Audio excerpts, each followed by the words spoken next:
एक महत्त्वाची घडामोड आहे। भाजप आमदार सुरेश धस अजित पवारांच्या भेटीसाठी दाखल झालेले आहेत।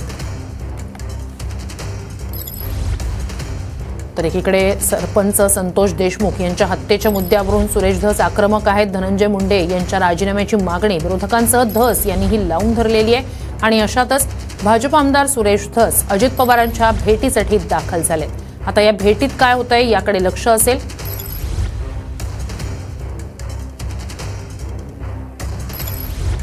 सुरेश धस हे उपमुख्यमंत्री अजित पवारांच्या भेटीसाठी दाखल झालेले आहे। टीव्ही 9 मराठीला काल दिलेल्या मुलाखतीत सुद्धा अजित पवारांची भेट घेणार असल्याचं सुरेश धस यांनी म्हटलेलं होतं।